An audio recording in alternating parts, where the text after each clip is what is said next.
Bienvenue à tous et merci beaucoup d'être là. Un grand merci aussi à celles et ceux qui, après mon récent avertissement sur YouTube et les problèmes que la plateforme cause à cette chaîne, ont pris le temps de s'abonner à Substack et à Patreon. Je suis vraiment content que vous l'ayez fait. On est un demi-million ici sur YouTube et je détesterais vraiment vous perdre si jamais la chaîne venait à être supprimée. Au passage, mon Substack est encore tout petit. On a à peine 17 000 abonnés et mon Patreon est encore plus modeste.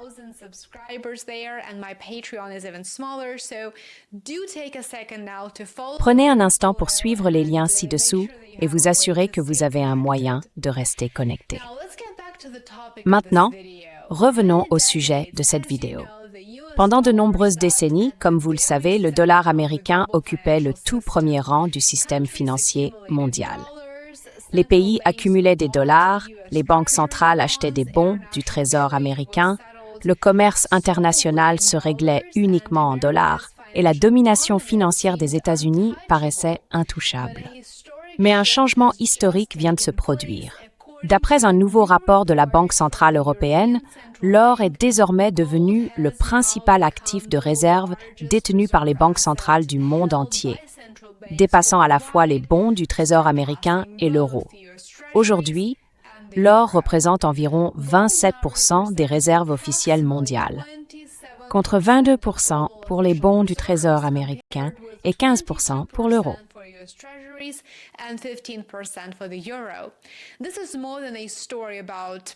Ce n'est pas seulement une histoire de métaux précieux, bien sûr. C'est une histoire de géopolitique, de sécurité, de sanctions, de dettes et de l'avenir du système monétaire international. La dernière analyse de la Banque centrale européenne montre une évolution remarquable. À la fin de l'année 2025, l'or est devenu le principal composant des réserves officielles mondiales. Non seulement il a dépassé l'euro, qu'il avait déjà devancé en 2024, mais il est aussi passé devant les titres du Trésor américain. Et je vous rappelle que ces titres du Trésor étaient considérés comme une valeur refuge, comme l'investissement le plus sûr au monde. Eh bien, ce n'est plus le cas aujourd'hui.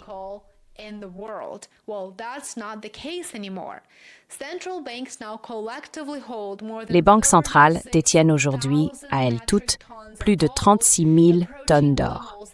On se rapproche des niveaux qu'on n'avait plus vus depuis l'époque de Bretton Woods, quand les monnaies étaient directement liées à l'or. Ce qui frappe surtout, c'est la rapidité de ce changement. Il y a encore quelques années, l'or ne représentait qu'une part bien plus faible des réserves mondiales. Aujourd'hui, après des années d'achats massifs de la part des banques centrales et une forte hausse des prix de l'or, le métal a retrouvé une place qu'il n'avait plus occupée depuis des générations. Le dollar américain reste la principale monnaie de réserve, mais la composition des actifs de réserve évolue d'une manière qu'on aurait jugée impensable il y a 10 ans. Alors, pourquoi les banques centrales achètent-elles autant d'or? La réponse commence par un mot, l'incertitude.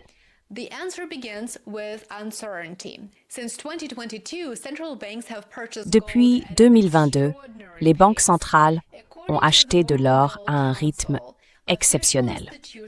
D'après le Conseil mondial de l'or, les institutions officielles ont accumulé plus de 1000 tonnes par an pendant 3 années consécutives, avant que les achats ne ralentissent légèrement en 2025. Même à ce moment-là, les banques centrales ont encore acheté environ 863 tonnes d'or l'an dernier, ce qui reste bien au-dessus des moyennes historiques. Pourquoi? Eh bien, d'abord, l'or est perçu comme une protection contre les risques géopolitiques. Contrairement aux obligations du Trésor ou aux devises étrangères, l'or n'est la dette de personne. Il ne comporte aucun risque de défaut et il ne peut pas être gelé par un autre gouvernement. It cannot be frozen by another government. Many analysts trace the acceleration in gold purchases to the freezing of Russian foreign reserves after the outbreak of the proxy war in Ukraine in 2022. The event demonstrated that reserve assets held in foreign jurisdictions could potentially become inaccessible during geopolitical disputes. And so it showed that Western-run institutions cannot and should not be trusted by foreign governments. Now, the second reason is central banks are seeking diversification.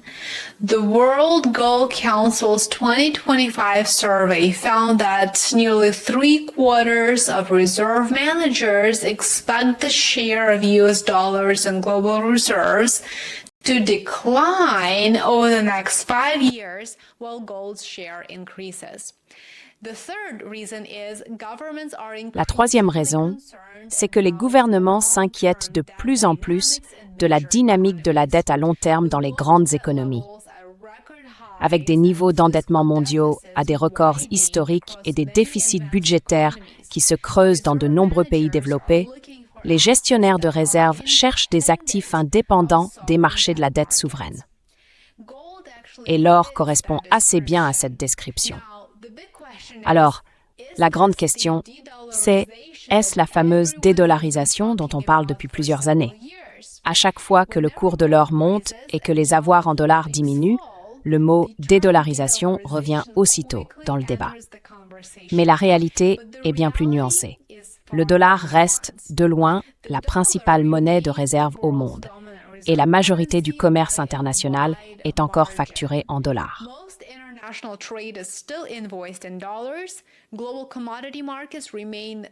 Les marchés mondiaux des matières premières restent centrés sur le dollar et les actifs libellés en dollars continuent de représenter la plus grande part des réserves détenues dans le monde. Ce qu'on observe aujourd'hui, ce n'est pas l'effondrement du dollar, c'est plutôt une diversification progressive, un éloignement d'une dépendance exclusive aux actifs en dollars. Certains acteurs de marché, en commentant le rapport de la BCE, estiment d'ailleurs qu'il ne s'agit pas d'abandonner le dollar, mais de construire un portefeuille de réserves plus équilibré dans un monde de plus en plus incertain. En d'autres termes, les banques centrales ne choisissent pas forcément entre l'or et le dollar. Elles choisissent d'avoir davantage des deux tout en réduisant leur risque de concentration.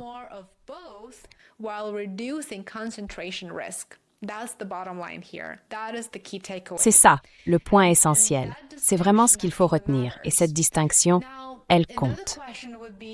Alors, une autre question se pose. Qui achète de l'or en ce moment? Plusieurs pays ont été particulièrement actifs.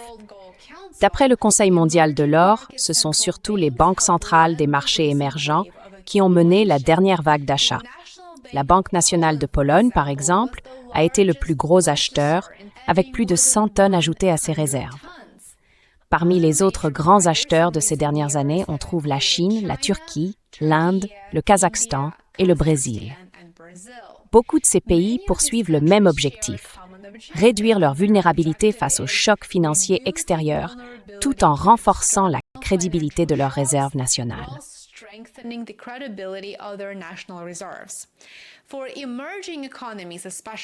Pour les économies émergentes en particulier, l'or offre quelque chose d'assez unique, un actif de réserve reconnu à l'échelle internationale qui échappe au contrôle de tout gouvernement. La montée de l'or au sommet des actifs de réserve mondiaux marque l'un des changements les plus importants de la finance internationale depuis des décennies. Ce qui est significatif, ce n'est pas que les banques centrales viennent de découvrir l'or, mais qu'elles le redécouvrent. Après des décennies dominées par les monnaies fiduciaires et les obligations d'État, les banques centrales considèrent à nouveau l'or comme un actif de réserve stratégique dans un monde plus fragmenté et plus incertain.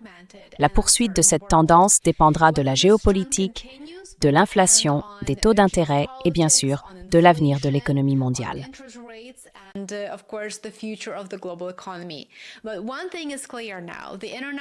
Mais une chose est claire aujourd'hui, le système monétaire international est en train d'évoluer. Il se transforme. Le dollar reste le roi pour l'instant, même si son rôle s'affaiblit. Et pourtant, pour la première fois depuis des générations, les banques centrales laissent entendre qu'elles veulent autre chose à côté de ce trône. Et cette chose, c'est clairement l'or. Si vous avez trouvé cette analyse utile et intéressante, n'hésitez pas à aimer, à vous abonner et à me dire en commentaire Le retour de l'or, c'est une tendance passagère ou bien assistons-nous au début d'un nouvel ordre monétaire? Qu'en pensez-vous? Dites-le nous dans les commentaires. Merci beaucoup d'avoir regardé et j'ai hâte de vous retrouver ici demain. Prenez soin de vous. I look forward to seeing you here tomorrow. Take care.